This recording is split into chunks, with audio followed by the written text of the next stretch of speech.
Hey everyone, welcome to Weld.com. I'm Man Cub. Today we're going to be doing a little episode on refurbishing a Kubota bucket. I hope everyone's staying healthy and staying safe. So we're going to be basically identifying the bad pieces on this bucket, and we're going to be cutting it out, cutting the new pieces of metal out, cleaning them up, then we're going to go ahead and fit them in there and weld it. So let's get to it. All right, so I'm going to grab a wire wheel and basically wire wheel this. I'm going to be using a fur type of wire wheel. It's a twist knotted. The reason we're using a wire wheel is because there's dirt and sand in here along where I'm going to cut at. So instead of my tip getting dirty from it blowing back over my tip, I want to get a better cut. So I want to get all that dirt away. So we're just going to wire wheel this exactly where I'm going to cut. Then we're going to go ahead and blow it all off, get all the sand out of here. Then we're going to go ahead and jump to oxy-fuel cutting, and we're going to go ahead and cut this really quick.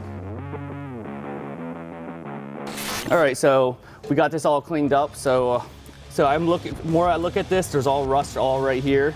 I mean, I even see through the metal. I mean, it's pretty bad. It's not surface rust. I mean, it's rotten all the way out. So right here's one. There's rust all the way through here. This panel is even coming apart, right? Like just shifting from one another pieces of metal.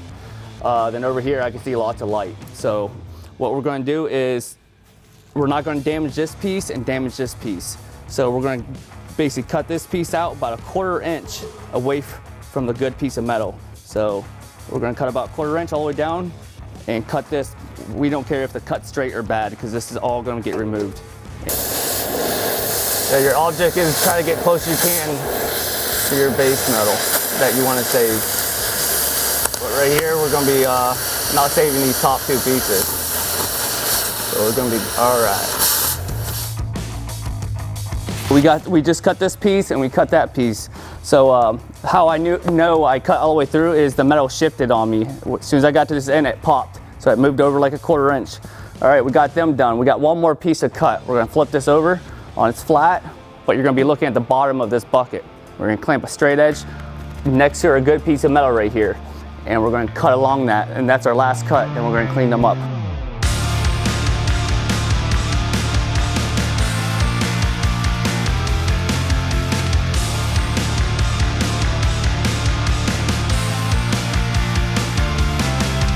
All right, we got this flipped over. I just want to show you how bad this rust is. Look how it goes all from right here. It's coming apart. Someone did a crappy job welding this and patching it. You can see all the light through here. So yeah, we're going to go ahead and cut this side, and then we're going to cut the bottom side out. Basically cut from the bottom here all the way around, wrap it around. We got to turn our torch up. I'm using a #1 tip. Reason is because this is thick. Then I'm going to turn it back down and go all the way up. The reason you got to turn it back down is the metal's too hot. I mean, it heats the metal up too hot, then it remelts together. So that's why you got to turn your heat down or jump over to a #0 tip because this is 3/16 metal. So also another reminder, your tip's going to get dirty because the reason why, because they're staying in dirt. It's going to suck up there, it's going to backfire, so you have to deal with it, all right? Just don't cut into your good piece of metal. There's a couple ways you could do this. Well, you could do it with a torch, obviously. It's the cheapest way, or you could do it with a plasma, or you could do it with a cutoff wheel. For safety, I put jacks underneath this because when we go ahead and cut this out, it'll want to drop on us. So 2 jacks underneath, hitting the good part, and 2 clamps right here so it won't slide back. All right, so I got a square piece of tubing right here. I'm gonna put it up here so we can remain straight.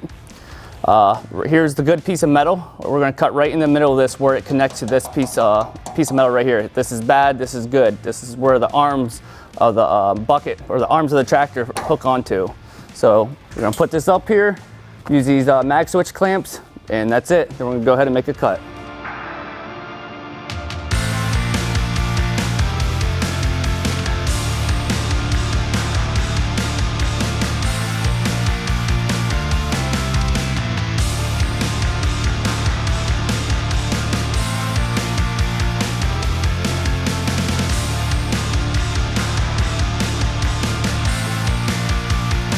All right guys, so we got this side off and the other side's off right here. We removed all the bad pieces of metal. So I took a little bit longer route on this. Instead of getting real close with the oxy fuel in case I hit into my good piece of metal, I'm taking this cutoff wheel right here. This fur cutoff wheel for carbon steel. All I'm gonna do is slice right on right on the bad metal and right on the good metal, basically in the middle. And we're gonna cut that off and cut that off. The reason we're doing it this way, so we have a nice, clean, tight fit up.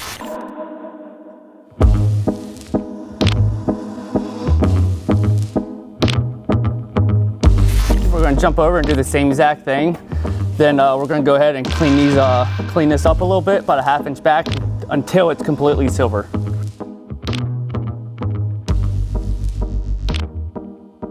I can't really get in this corner to shape that corner out really good. I'm gonna put a hard rock on there, a little bit thicker wheel, so I can shape that corner out back at a 90.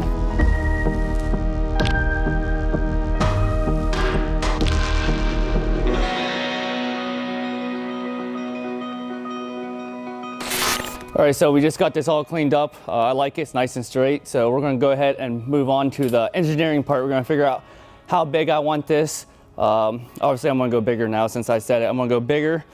And so we're gonna basically take this old piece right here and I'm gonna put like a piece of paper right here, a big cardboard, and set it on here. And we're gonna sit here and mark our points right here. And we're gonna pull measurements. Then I'm gonna kind of figure out if I want it this way more, or tilt down more, or tilt up more. So let's go ahead and mess around with this and figure this problem out. So I took this original piece and I made sure I kept my most important. I didn't destroy my good important size. Like this is the important side, and this back side is pretty important. The main thing is keeping these points. I know I gotta meet up right here with this plate. This plate's we're gonna make, and this plate. So this has to kind of meet up nice and perfect. But you got room to, if you don't cut perfect, you still got room to kind of work things in and fit it. It's metal, don't be scared of your metal. So all I did is lay this against here and kind of put a dot here, and a dot here to get my general ideal. So I know I have to keep these measurements. This one. Why? Because we're not replacing these pieces. So I'm working off them 3 points. So we're gonna remove this. And after this, you kind of just do your own engineering thing. So I want to make the bucket bigger. So originally it was 4 inches from here to here. So I'm making this go 6.5. It's roughly, what is it? 1, 2, 3, 4, 5. It's going to be 5 inches right here. Every block is 1 inch. This is going to be roughly that. Then the tilt, basically I put a point up here from that. And all I did is basically here's my original point right here of this. So I'm lengthening it that much more too. So from here to here, I gotta have 18 inches and a quarter. That's where it's gonna stop at. Then we're gonna go up 3 inches. We're gonna make sure we're up 3 inches off the floor or off our table. That's gonna give us the right tilt. What Kubota recommends, what your bucket should be up. So yeah, I mean, it's kind of rough. This is what we're gonna do. We're gonna cut 2 of these out. Then also this plate, basically the measurement's given to you.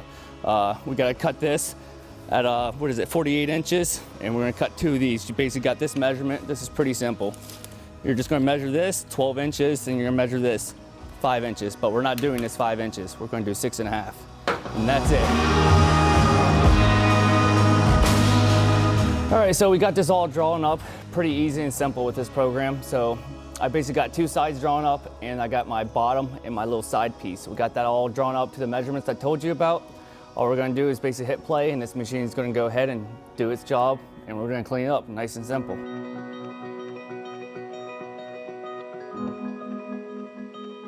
All right, we got all the pieces cut out. All we gotta do is clean up the edges, get rid of the mill scale, dross, and that's it. We got all the hard, boring work done. So we cleaned up the mill scale on both sides and the dross. So we did that on every plate. We didn't cut no corners. So our next step is move these to the side, and we're bringing that up and set it here. We got this all fitted up. I like it. Pretty much I like it how it is. 1/4 inch back here on this back. That's how factory had it. And we got this overhang. We're not putting this little eye hook on here, how someone else did it. I mean, it was chicken crap what they did. I don't like it. So we're gonna be using this Bowler Wire TI 70 pipe wire. It's basically flux core. I'm not gonna have no gaps. It's gonna basically we're gonna weld this up with flux core. No gaps you don't want. You don't wanna have entrapment slag when you're welding.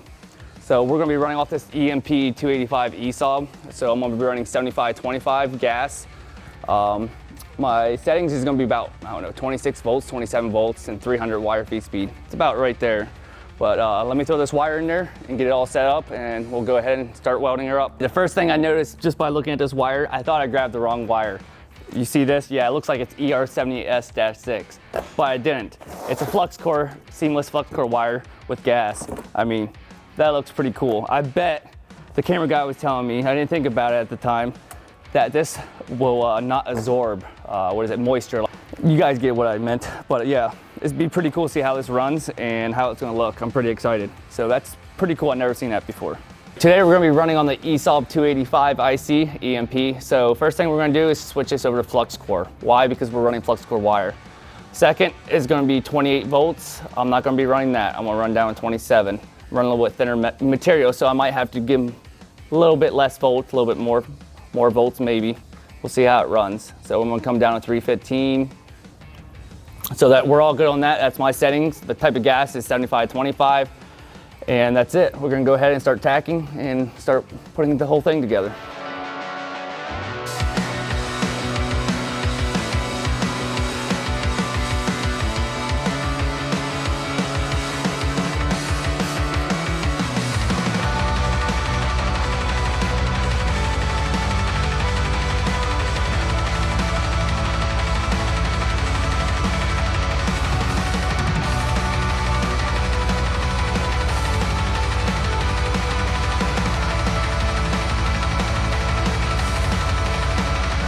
All right, this came out pretty dang good. I'm pretty happy. I don't have no gaps. This is basically a wet dream right here, guys. This is good. I like it. So on this part, this is not original. I got rid of it. I don't want that ugly crap right here. This is basically almost a dimension. I'm here, a little bit longer here, and a little bit more deeper. I want to hold more dirt. And yes, the tractor can do it with no problem picking it up and digging it. So we're basically going to weld this all out. Flux core it. I'm running 045 with 75-25. And yeah, that's it. I mean, it's beautiful. We're gonna go just start from here and work our way around, but you wanna make sure you bounce around. If you're not bouncing around, you're gonna make that metal just, warp real bad. Key thing is always bounce around. So yeah, let me go ahead and weld this up and I'll show you guys the end result. So the bucket came out really good. The welds were tremendous, like really good. I mean, better than a weld should look like in a bucket. That ball wire is pretty good. And I definitely want to give a shout out to the MCR for the safety stuff. They're holding up pretty good, like them. So if you guys need to know anything, reach out to us on the comments below. Make sure you guys subscribe to us on YouTube. I'll see you guys next time on Man Cub. Remember, learning is key.